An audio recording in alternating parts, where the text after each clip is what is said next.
Go on, put your question.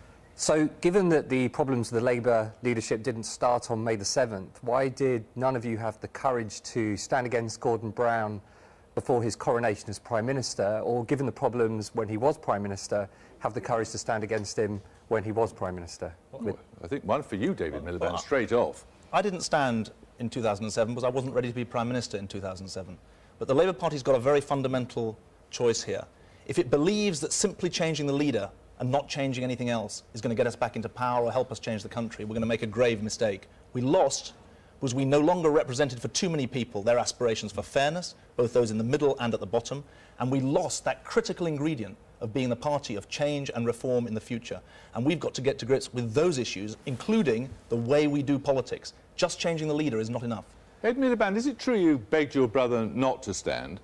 No, absolutely not. What I said at the time was I was loyal to Gordon, and I think it was right to be loyal to Gordon, and I think David is right about this. I don't think we can attribute our loss, and we'd be making a grave mistake if we did, to the fact that Gordon was our leader, or to one particular moment in the campaign, which some people have done. We have deep and fundamental issues to look at. My analysis is that we became technocrats and managers of our society rather than people who seemed like we wanted to change it, and people lost a sense of what we stood for and what we believed in, and that's what we need to get back to as a party, a sense of values, like we believe in equality and tackling the gap between rich and poor, for example. Ed Balls, do you believe Gordon Brown was the best possible leader you could have had at the time of the election? I think that he was the best person to get us through the economic downturn. I think without him, the world would have gone into depression, not recession. It's not quite the same thing, is it? But I think, look, there was a moment in the election campaign, and I think Gordon would say this too, when he spoke to Mrs Duffy, and it was the first time he had spoken to somebody who said those things, and he didn't recognise that she was speaking the language of thousands of Labour supporters all around the country who said tuition fees, housing, immigration too, were hurting their communities and their families, and he didn't recognise that. He was out of touch. And I'm afraid... Does anybody else think that was a key moment? To answer the question, I'm not a factional politician. I always put party first, and I was loyal to Tony Blair, and I was equally loyal to Gordon Brown, because in my judgment, my constituents and many working people in this country were best served by sustaining a Labour government in office. But now the Prime Minister and the leader of our party has chosen to step down. It's right for a new generation to step forward and to put themselves forward. OK, Gordon Brown, do you think... Diane Abbott, do you think that Gordon Brown was the... easy mistake to make. That was the first, I think. Do you think that Gordon Brown was the best possible leader to take you into the election? I really admire what Gordon Brown, and he did a great job at the height of the economic crisis. But I'm the only person on this platform who didn't nominate Gordon Brown for leader. Not because I didn't respect him, but I thought there ought to be a contest. And what struck me, called me naive, that some of the people that were quickest to nominate him were also the quickest to stab him in the back when things went wrong. But do any of you share Ed Ball's analysis of what went wrong? That somehow he, as a leader, seemed out of touch, and that celebrated encounter with... I think it's more fundamental than that.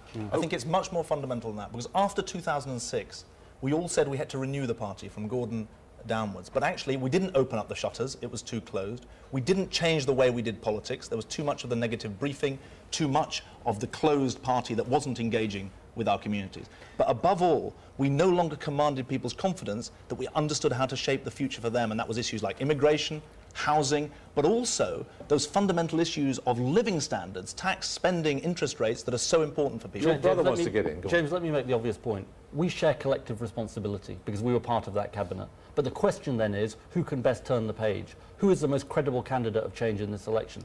I think I'm the most credible candidate of change because I think I recognise where we went wrong. We went wrong in Iraq because we lost trust over that, and that was still an issue at the 2010 election. I think we lost trust because people didn't have enough of a sense of the values we stood for. And I don't see a contradiction, and I want to say this very clearly, between standing up for values and winning the election. Because actually there could be no victory without values, and talking about the things that really matter to people, but in a way that is convincing for Labour.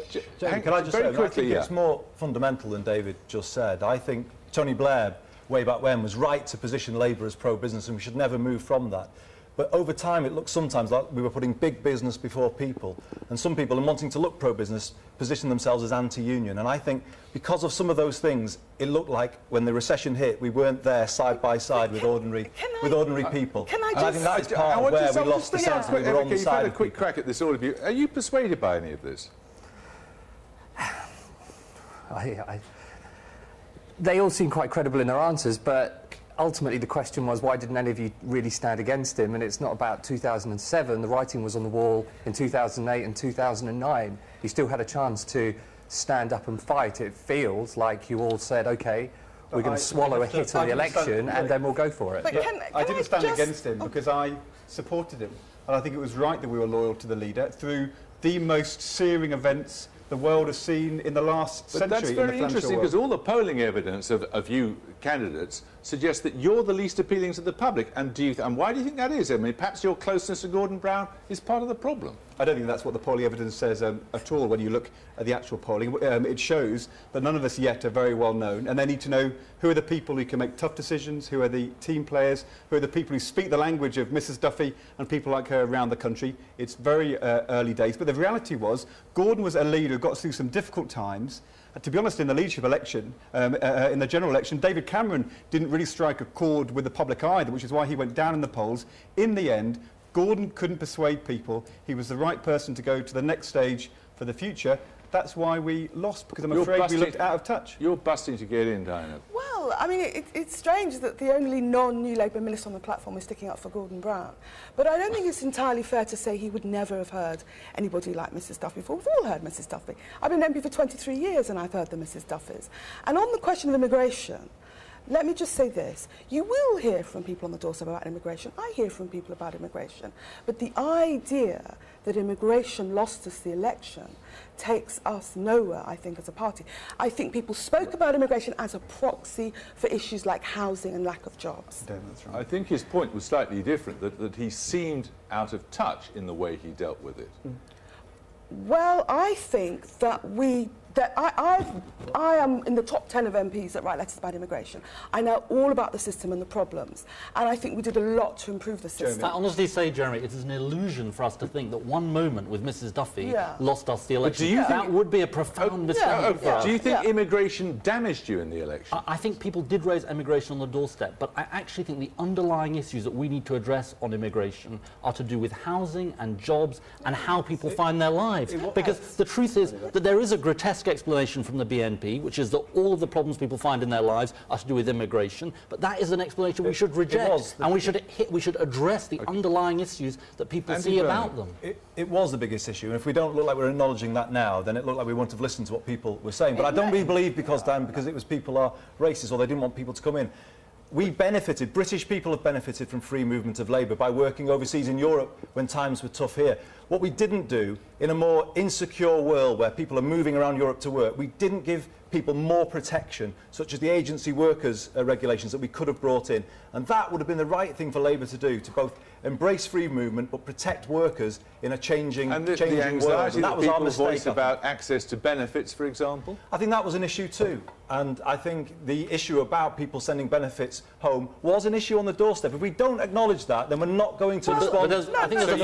You'd like to stop access to benefits, would you, for immigrants? Well, it's difficult because these rules are set at a European level, so it's difficult, but we should have acknowledged the issue. Can I just take issue with Andy on that? Because I think there's a fundamental choice for this party, which is, yes, people were talking about immigration on the doorstep, but is the best way of dealing with some of those issues to address the underlying problems, or is it to do with immigration itself? Now, my view is that we address the underlying issues. As we look ahead, and we have to look ahead in this election to 2015, it's the best thing we can do as a party is address those underlying issues. I fought against the largest BNP membership in the country, and there's no doubt that housing was an issue. But it was also the case in our community where people support immigration, they're not racist, in fact they know that the NHS depends upon immigration. It was also the case that the pace of immigration in the mid-90s, in the mid-part of this decade, had a direct effect on their communities, their wages, and unless we face up to that. Well, yes, and I think we have to look back and say that in retrospect, and we've all said this, in 2004, there should have been more control on immigration from Eastern Europe, but I support the immigration from Eastern Europe. If you don't manage it well, the impact in our communities, people say, look, it's just not fair, and we've got to face up to that. I want to move on to another